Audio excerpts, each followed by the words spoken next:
So I think we are now going to move on to our third scenario, which is to do with good communication with clients. And I'm also going to use it as an opportunity to talk to you a little bit about certification and honesty and integrity. So Hannah Presswood has very kindly taken us through a scenario where that covers these issues.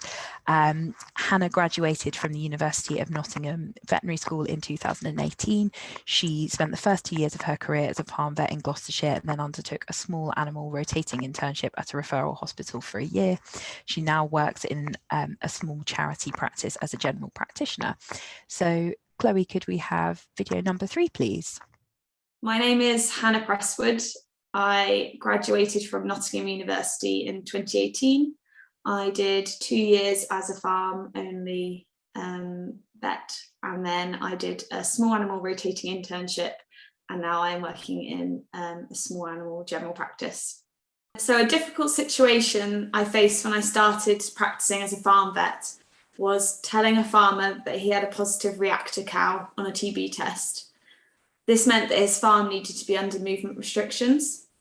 Movement restrictions are when you have a TB positive cow, it means your farm is shut down until you no longer have cows with positive TB reaction.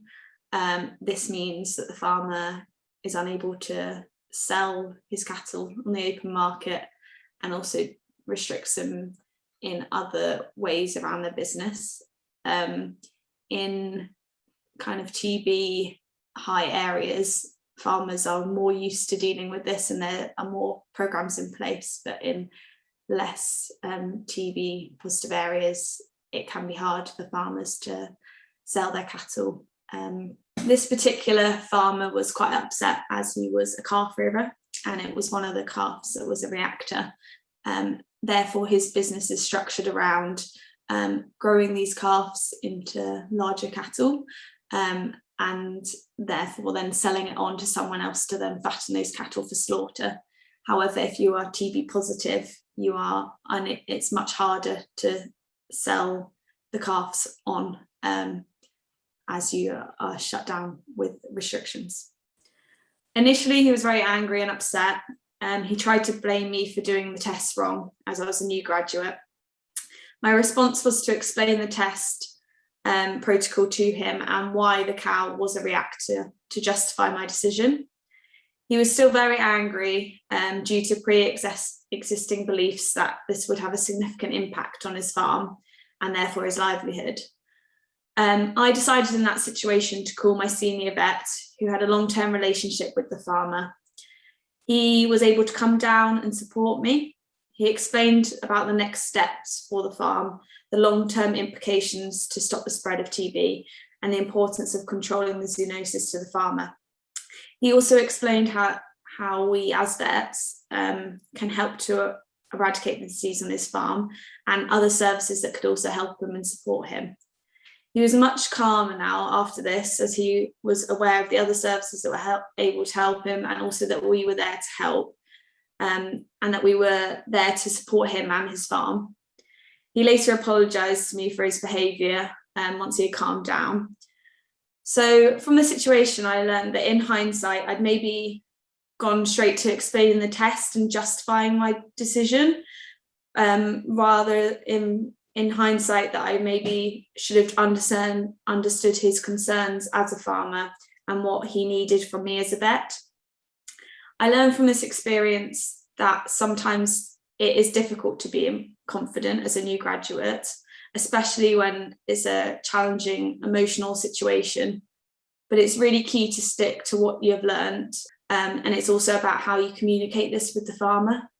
So you shouldn't feel pressure from the farmer in any situation. This experience also allowed me to improve how I communicated with the farmer by understanding exactly what the client concerns and priorities were. I've learned then to adapt my explanations to different situations and relate more to the client so they feel like I understand their concerns.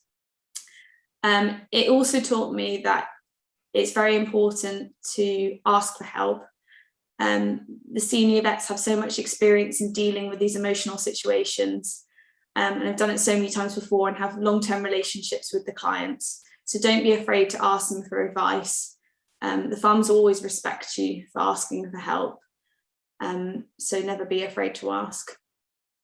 Okay, so looking at that scenario, did anyone have any thoughts about that one?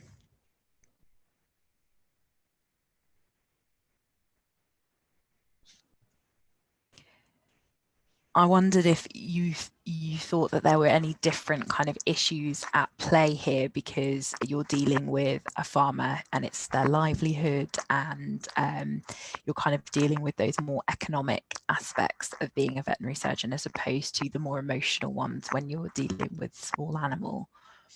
Whether you thought there was any difference in how you might deal with those.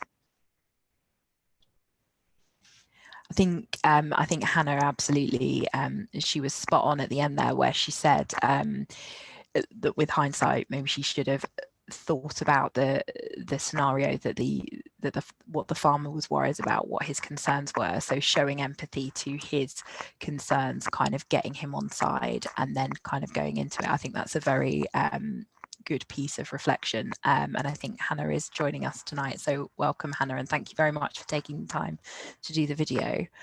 And I wonder if we've got anything from Slido, Emma. I've just put a comment in the chat box from Slido. Yeah, so I suppose it's hard not to be defensive, such as saying why you're right in the test. Yeah, and I mean, that is absolutely the temptation, and it is important, of course, to explain how you've arrived at your decision. But in terms of communication and keeping those channels open, you know, different things will work with different people, and those are skills that you'll have to learn on the job. It's not something that's easily taught. But I think Hannah's tip of kind of trying to empathise and really understand their concerns is something that that is very useful. And Izzy says, hello Izzy, thank you for your scenario. It must be very hard when you feel inexperienced to have obligations to both client but also government agencies, not have this tricky situation as a small animal vet, so can't even really imagine. Well done. Yeah, so you've got an extra issue at play here, because you've got those public health obligations as well.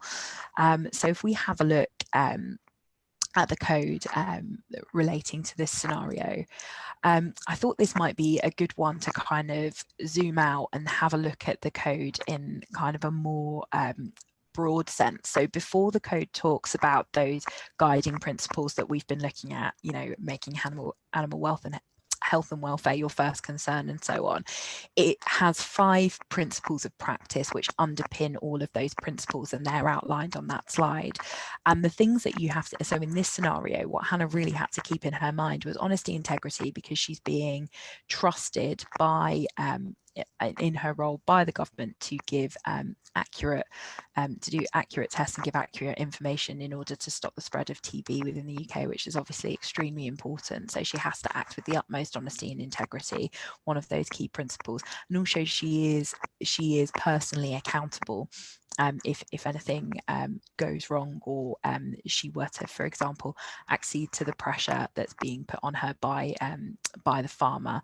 But she is accountable for the decision that she makes, the advice she gives, and the test result that she reports. So those are key and ones to bear in mind when you're in practice, because these are the 5 principles that underpin absolutely everything that veterinary surgeons should do according to the code.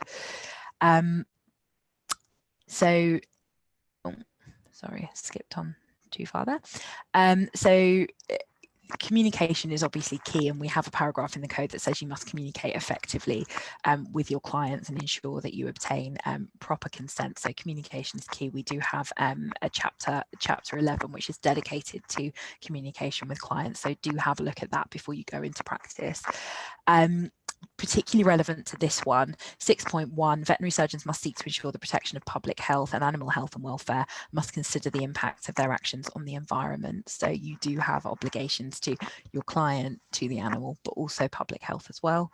And relevant to this one as well, veterinary surgeons must certify facts and opinions honestly and with due care, taking into account the 10 principles of certification which are set out in the supporting guidance. So if you are having to do any certification in your role, that's where you can find them in chapter 10 of the RCVS supporting guidance. And a catch-all one there at the bottom, that veterinary surgeons must not engage in any activity or behaviour that would be likely to bring the profession into disrepute or undermine public confidence in the profession. So that's absolutely key in terms of maintaining that integrity and not allowing yourself to be put under pressure by somebody because they're unhappy with your decision, because ultimately it's your obligation to act in that kind of in that very kind of in that public role and maintain the reputation of the profession and public confidence in it. So I don't know if there's any more on Slido from that one, Emma, before we move on to our fourth scenario. No, there's nothing more on Slido, Gemma.